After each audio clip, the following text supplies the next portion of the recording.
Naghahanap ka ba ng single attached house dito sa General Trias, Cavite na sobrang affordable, sobrang spacious, and sobrang accessible dahil napakaganda ng location. Sobrang lapit sa major establishments, major roads, and higit sa lahat, sobrang lapit lang sa Tagaytay. Kung yun ang hinahanap mo sa isang bahay, samahan mo kong i-feature ang single attached house na to.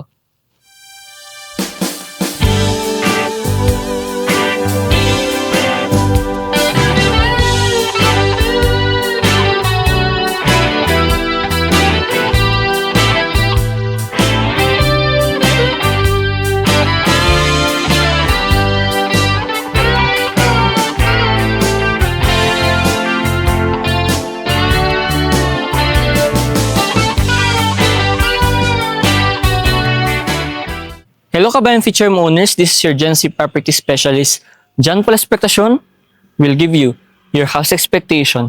So andito nga pala tayo ngayon sa Barangay Panongyanan, General Trias, Cavite para i-feature ang single attached house na to na si Carnation Model here at Trichiel West. So let's start our full house tour. So dito po kabahay, meron po tayo ditong frontage na nasa 4 meters po yan. So napakalaki or napaka-spacious po ng ating frontage dito sa Carnation single attached house. Pwede nyo po itong gawing space for our fur babies or sa ating mga fur parents na nag-aalaga ng mga hayop. Is pwede nyo itong gawing space para sa kanila. And garden dito naman sa side. So pwede nyo po yung gawin. Then here naman, meron tayo ditong parking area. Meron tayo ditong 12.5 meters mula dun sa perimeter line hanggang dito po sa perimeter line natin. And kasyang-kasya po dito ang 2 cars or dalawang sasakyan. Yes po, dalawang sasakyan po ang kasya dito sa Carnation single attached house. Kasi napakalawak po ng space natin. Then yung lapad naman po ng ating car garage is nasa 3 meters po yan. So, pasok naman po tayo sa loob sa ating Carnation single attached house. So, dito naman po, before we proceed, kung makikita nyo yung facade ng ating bahay, napaka-modern din ng ating design, napakaganda ng color combination, and meron din decorative stone dito sa may door natin. So, napakalalaki din ng mga windows natin dyan, sliding windows, and din malaki tayong owning dito, protection sa splash ng tubig ulan and ng init. So tara po, pasok po tayo. So yun kabahay, this is our deliverable unit.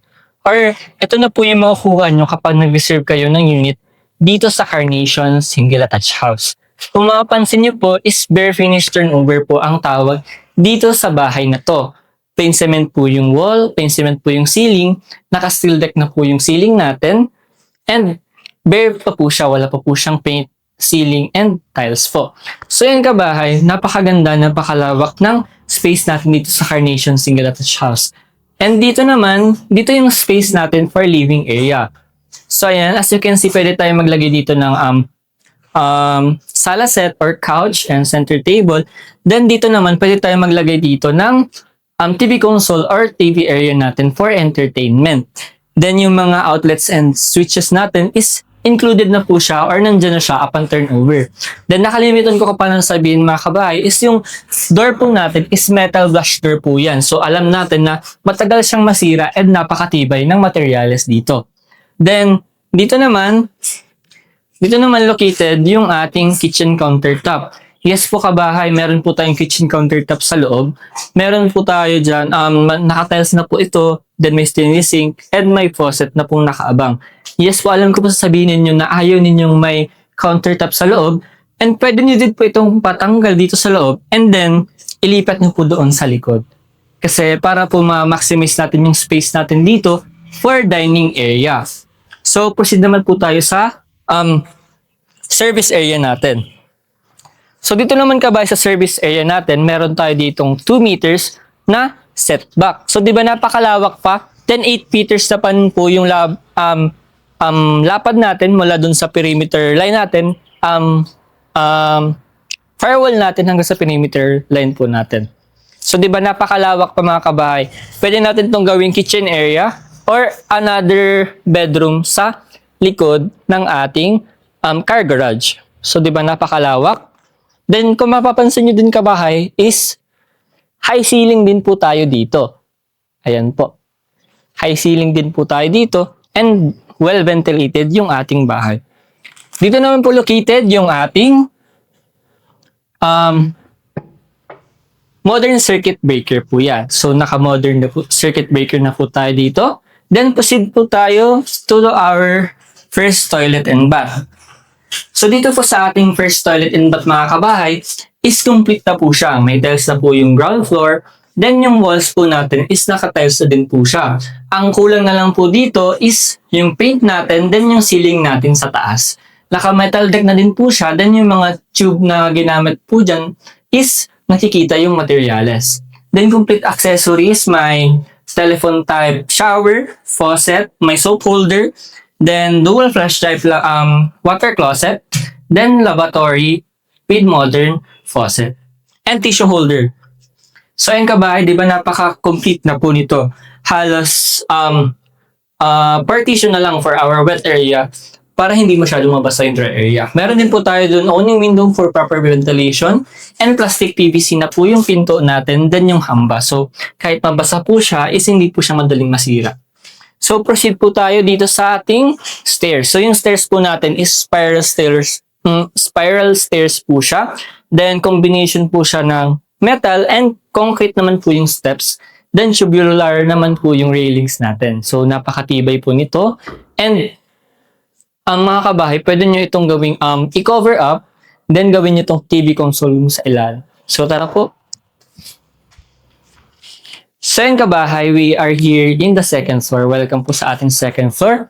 Provision po ito for 2 to 3 bedrooms or 3 bedrooms actually. So, napakalawak din po ng ating second floor dito sa Carnation Single Attached House. And napaka-well ventilated and nakapasukan ng natural source of light kasi meron tayong 1, 2, 3, 4, 5 windows po. So, each room have windows. So, kahit man maglagay tayo dito ng bedroom sa side and dito, meron po tayong natural source of light and ventilation. So, then yung mga outlets natin and electrical wirings is included na din po siya upon turnover. So, yung partition na lang po yung gagastusin natin dito. Then, kung mapapansin nyo din po, is high ceiling din po tayo dito.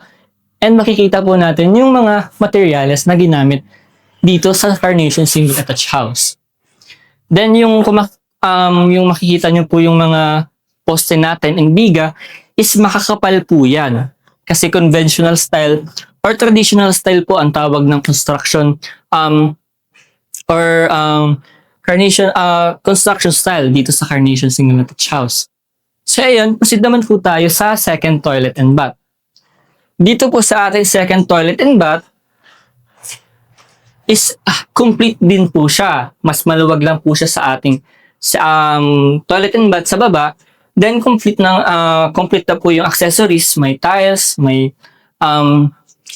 shower type na telephone, then faucet, soap holder, dual flush type din po sa ating second floor ang ating water closet, then lavatory. So, diba, napakaganda kasi ceiling na lang po talaga ang kailangan natin dito and paint dito sa second toilet and bath.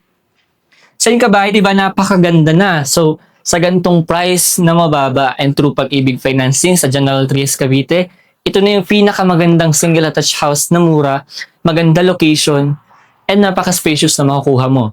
So, yung kabahay, pag-usapan naman natin yung computation or kung magkano nga ba ang price itong Carnation Single Attached House sa baba. So, tara po.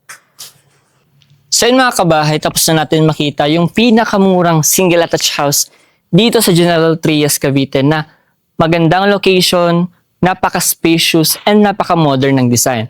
So, quick recap lang po tayo. Si Carnation Single Attached House is may 100 square meters lot area and may floor area na 66 square meters. So, provision po ito for 3 bedrooms, 2 toilet and bath, and 2 car garage. So, yung kabahay, di ba, napakaganda. Napakaganda din ang location kasi napakalapit lang sa major roads and establishments like Lyceum of the Philippines or LPU, Calax or Cavite Laguna Expressway, and public markets like Wet and Dry Market, General Trias. So yan kabahay, and maganda din to kasi napakalapit lang sa Tagaytay. Halos 30 minutes lang yung travel time natin and pwede na tayo mag-relax sa Tagaytay. And yun kabahay, pag-usapan na natin yung price nitong Carnation Single Attached House. Pipaste po natin dito sa ating side yung sample computation. Makikita po natin dyan ang total contract price, total down payment, monthly down payment, monthly amortization, and also the required income. So kung makikita, dito pa lang kabahay, makikita nyo na pasok ba ito sa budget ko? Pasok ba ito sa monthly ko? So ayan, makikita nyo po dyan. So pwede din po ito for locally employed, OFW, business owners, or even DAs. So yun kabahay, if interested ka sa property na to, nagustuhan mo yung space, yung elegant, and yung buong bahay natin, pwede nyo akong i-message sa aking number na nandyan sa screen or sa aking social media accounts na nasa description or comment section. And if you like this video, please like, share, subscribe, and hit the bell button para palagi kang nakatutok sa aking mga bagong house tours katulad dito. Yun lang kabahay, this is your Gen Z Property Specialist. John Paul Expectation will give you your house expectation. Peace out!